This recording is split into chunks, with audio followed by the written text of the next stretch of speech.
Iran की दरख्वास्त ते मुलाकात अज दोहा विच होवेगी। दोहा मुज़ाकरात अहम ने वेखने की होंदा है। अमरीकी सदर डोनाल्ड ट्रंप ने ओवल ऑफिस विच मीडिया नाल गलबात विच आखिया ईरान जौहरी हथियार ना रखण उत्ते रजामंद है। पेट्रोलियम मसनूआत दी कीमत आलमी सतह उत्ते थल्ले आ रही ने। तर्जुमान वाइट हाउस कैरोलिन लेविट दा आखना है विटकोफ ते क्रिश्चियन ईरानी हुकाम नाल मुज़ाकरात करनगे। तकनीकी ते आला सतह दे मुज़ाकरात बैक वक्त होणगे।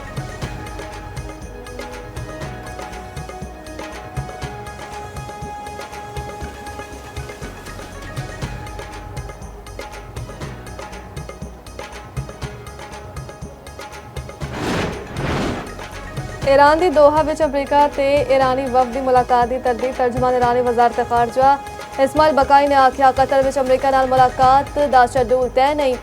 अगले कुछ दिनों विच अमरीका दे नाल मुज़ाकरात दा इम्कान नहीं।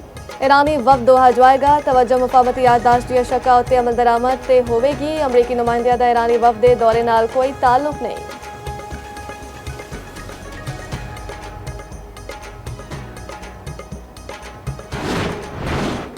खिते की सूरत हाल उत्ते वज़ीर दाखिला मोहसिन नकवी सऊदी अरब आपड़ गए। मोहसिन नकवी सऊदी हम मनसब सने आम शख्सियात नाल मुलाकात करनगे। ईरान अमरीका मुज़ाकराती मुआहदे ते दूजे अमूर उत्ते गलबात होवेगी।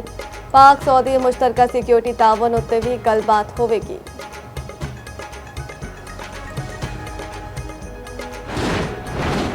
कल तो मानसून बारिशां होणगियां। महकमा मौसमियात ने गर्मी तो 27 शहरियां नूं खुशखबरी सुना दी। पंजाब कश्मीर ते KPK विच शदीद बारिशों का इम्कान। सिंध विच 3 ते 4 जुलाई नूं गरज चमक नाल बारिशां मुतवक्के। पहाड़ी इलाकिਆਂ विच लैंडस्लाइडिंग नदी नालियां विच तुगियानी का खदशा।